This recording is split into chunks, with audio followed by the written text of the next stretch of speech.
साल था 2022 और जगह मुंबई का इनकम टैक्स ऑफिस।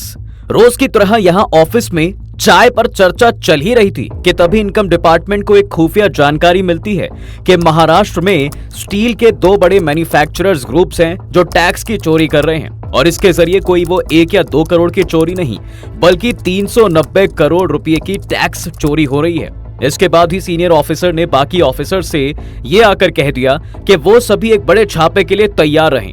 हालांकि उन्हें शादी ब्याह के कपड़े तैयार करने के ऑर्डर दे दिए गए, लेकिन ये इंडियन हिस्ट्री की एक ऐसी रेड होने वाली थी जिसकी जानकारी उसमें शामिल होने वाले आधे से ज्यादा ऑफिसर तक को नहीं दी थी।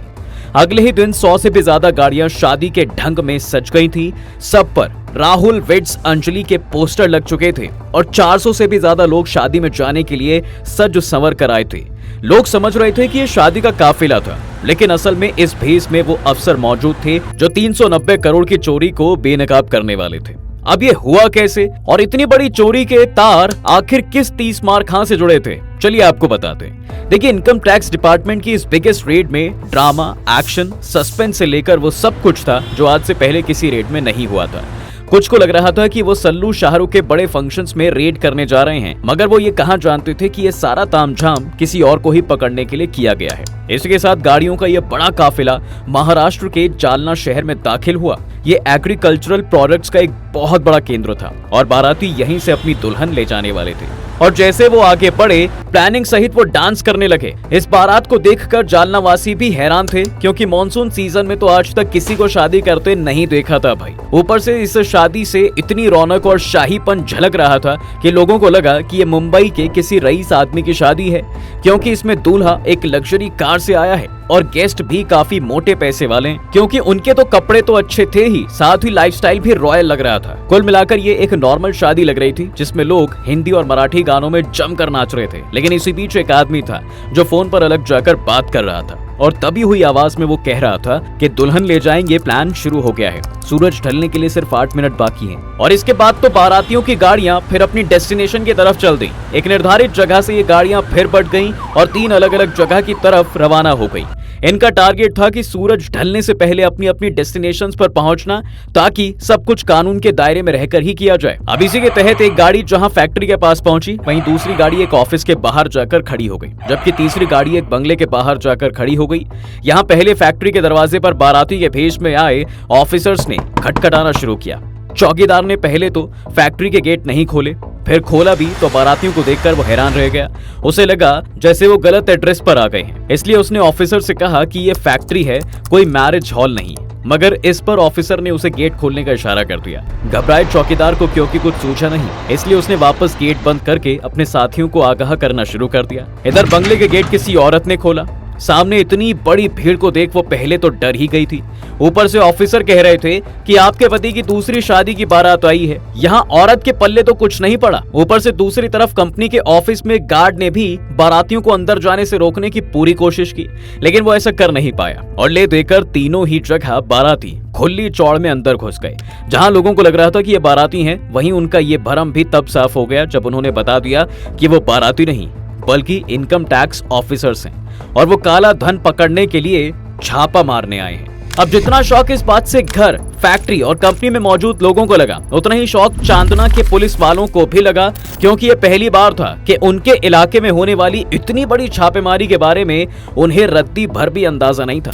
और होता भी कैसे? इस रेड को इसलिए सीक्रेट रखा गया था ताकि टैक्स चोरी करने वाले सेठ को कानो कान खबर ना लग सके। अगर ऐसा होता तो वो और उसका काला धन दोनों गायब हो जाते। उधर सबसे पहले फैक्ट्री में छापेमारी शुरू हो गई और केमिकल्स और जीएसटी में जो भी घोटाले किए गए थे उन्हें पकड़ लिया गया।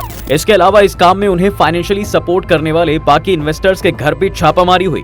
कुल मिलाकर पूरे महाराष्ट्र में 30 जगह पर छापे मारे गए साहब, और इसमें शामिल सभी मुजरिमों को हिरासत में भी लिया गया। दरअसल इनकम टैक्स रेड का ये सारा प्लान जो आपको एक फिल्मी कहानी लग रही है ना, इसकी नींव पहले ही रखी जा चुकी थी और ये कुछ भी अचानक नहीं किया गया था। ऑफिसर्स ने ये सारा प्लान पहले ही बना लिया था जब उन्हें जीएसटी काउंसिल से ये इन्फॉर्मेशन मिली थी कि देश में जीएसटी का एक बड़ा घोटाला हो रहा है उन्होंने अपनी जानकारी में बताया था कि दो बड़े स्लीव बनाने वाले ग्रुप्स ने बिजनेस में 120 करोड़ रुपए की इनकम टैक्स चोरी कर चुके हैं। जानकारी मिलने के बाद अधिकारियों ने ग्रुप्स के ट्रांजैक्शन निकाले, तब पता चला कि ग्रुप ने कर्मचारियों के नाम पर भी लॉकर ओपन कराए हैं। फर्जी ट्रांजैक्शन हो रहा है। इस पर रेड के लिए दिन और समय का चुनाव हुआ। दो बड़े मैन्युफैक्चरर्स के घर, ऑफिस समेत कई जगहों पर एक साथ एक ही दिन में रेड करनी थी। रेड को पूरी तरह से सीक्रेट रखना भी बड़ी चुनौती थी, लेकिन रेड से पहले जानकारी जुटाना भी जरूरी था। इसलिए उन्होंने पहले जमीन पर अपनी इन्वेस्टिगेशन शुरू की। इसके लिए वो पहले सीक्रेटली चांदना गए और उन्होंने अपनी तीनों लोकेशंस पर नजर रखी। धीरे धीरे उन्हें समझ में आने लगा कि कब क्या हो रहा है, लेकिन सारे सबूतों को इकट्ठा करने के लिए उन्होंने भी अच्छा खासा टाइम लिया। अब वैसे तो अपनी इन्वेस्टिगेशन में उन्हें ये तो समझ में आ गया था कि चोरी हुई है, लेकिन अभी तक वो ये समझ नहीं पा रहे थे कि घोटाले का पैसा रखा कहां जा रहा था। अकाउंट तो सारे क्लियर थे, इसलिए इसका जवाब ढूंढने के लिए उन्होंने एक साथ तीनों जगह रेड मारी। बाराती के कपड़ों में जब उन्होंने अपनी छानबीन जारी रखी तो दिन रात खोजने के बाद भी कुछ ठोस उनके हाथ लगा नहीं। ऑफिसर्स को अब समझ में भी नहीं आ रहा था कि घोटाले के पैसे कहां थे। उधर ऑफिस में एक ऑफिसर के हाथ अकाउंट्स की फाइल लगी जिसमें फार्म हाउस का जिक्र था और ये फार्म हाउस उनकी जानकारी से गायब था। तुरंत ही इस फार्म हाउस में छापेमारी के लिए ऑफिसर की एक टीम को भेजा गया और जब उन्होंने वहां जाकर छानबीन की तो एक कमरे का दरवाजा तोड़ने पर सामने उन्हें पैसों से भरा कमरा दिखाई दिया। यहाँ करोड़ों रुपए, लाखों का सोना और ना जाने क्या क्या छिपा रखा था। अलमारी से लेकर बिस्तर, जमीन के अंदर तक चारों ओर पैसा ही पैसा था। कब्जा किए गए पैसे का भंडार इतना था कि गिनते गिनते मशीनें और हाथ थक जाती, मगर पैसा खत्म नहीं होता साहब। इसलिए सुबह होने पर इतने पैसों को पास के SBI ब्रांच में गिरवाना पड़ा और उन्हें भी इन पैसों को गिनने में 14 घंटे लगे। सुबह 11 बजे से शुरू की गई ये गिनती रात को 1 बजे तक चली और तब जाकर सामने आया कि ये आंकड़ा कितना था। कुल 56 करोड़ नकद और 14 करोड़ के सोने की चोरी का यहाँ पर्दाफाश हुआ। इसमें कैश इतना ज्यादा था कि इसकी सिक्योरिटी के लिए ऑफिसर्स को लोकल पुलिस को भी इसमें इन्वॉल्व करना पड़ा ताकि कैश को सेफली ले जाया जा सके। खैर, यहाँ से तो उनका काम पूरा हुआ, लेकिन इसके बाद भी इनकम टैक्स ऑफिसर्स रुके नहीं। उन्होंने 3 अगस्त से लेकर 9 अगस्त तक दोनों ग्रुप्स के अलग अलग लोकेशंस पर करीब 20 जगह, जालना में छापामारी की, रंगाबाद में 7 जगह, नासिक, मुंबई, पुणे में एक जगह। 8 दिन चले इस पूरे खेल में बेईमानी संपत्ति से लेकर पैसा, सोना तक बैंक लॉकर से बरामद हुआ। और कमाल की बात तो यहाँ पर ये थी साहब कि इतना सारा पैसा इन मालिकों ने अपने उन कर्मचारियों के नाम पर रखवा रखा था जिनकी मामूली पगार ही 10 से 20 हजार के बीच होती थी। ले देकर इनकम टैक्स के हाथ पूरे 390 करोड़ लगे और एक स्टॉक लेजर भी उन्हें मिला जिसमें से पता चलता है कि 120 करोड़ का कच्चा माल उन्होंने छिपा रखा था और इसका डॉक्यूमेंट में भी कोई जिक्र तक नहीं था। इसके अलावा ये भी सामने आया कि जालना से कई किलोमीटर दूर कोलकाता में भी इन घोटालेबाजों ने शेल कंपनीज बना रखी थी ताकि सिस्टम के नाक के नीचे से वो इनमें पैसा डिपॉजिट कराते रहें और इस काले धन का किसी को कानो कान खबर न लग सके।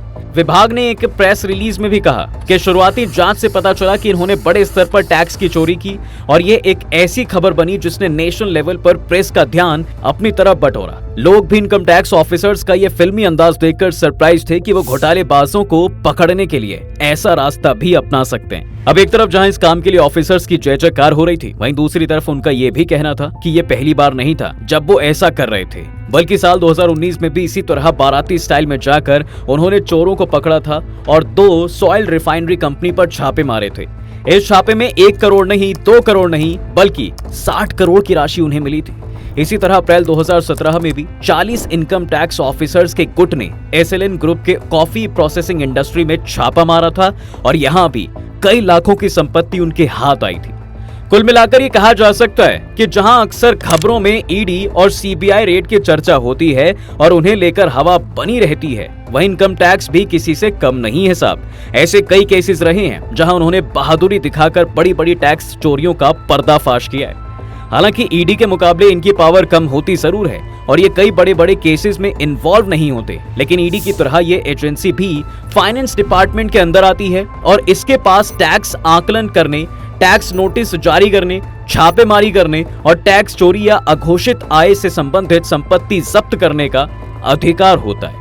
ये टैक्स पेयर को मार्गदर्शन प्रदान करके टैक्स रिटर्न करने और टैक्स अवेयरनेस प्रोग्राम भी आयोजित करता है। उनके सबसे फेमस रेड्स की बात अगर करें तो 2016 में बेंगलुरु में आयकर विभाग ने एक ऑपरेशन को अंजाम दिया था और इस ऑपरेशन के अंतर्गत 2 इंजीनियरों और 2 ठेकेदारों के घरों से तकरीबन 5.7 करोड़ रुपए की बड़ी मात्रा में नकदी का खुलासा हुआ और इसके अलावा छापे में 7 किलोग्राम सोना और 9 किलोग्राम आभूषण भी मिले, जिनकी कीमत लगभग 5 करोड़ रुपए थी। कमाल की बात तो ये थी कि जब्त किए गए पैसों में पूरी तरह से नए जारी किए गए मुद्रा नोट शामिल थे। इसका खुलासा करने के लिए भी इनकम टैक्स डिपार्टमेंट की खूब वाहवाही हुई थी। ये अपने देश के ऑफिसर थे जिनकी बदौलत वक्त वक्त पर घोटालेबाजों का पर्दाफाश होता रहता है। अब आपका इस पर क्या कहना है? अपनी राय हमें कमेंट सेक्शन में लिखना ना भूलें। तब तक के लिए हम आपसे विदा लेते हैं। जल्द हाजिर होंगे एक नए इंटरेस्टिंग टॉपिक के साथ। अगर ये वीडियो पसंद आया है तो इसे अपने दोस्तों के साथ शेयर कर दें और हाँ, वीडियो को लाइक करना ना भूलें। और अगर आपने हमारे चैनल को अभी तक सब्सक्राइब नहीं किया है तो वो भी कर दें। साथ ही बेल आइकॉन प्रेस करना बिल्कुल ना भूलें ताकि हमारी वीडियो आप तक जल्द से जल्द पहुंच सके।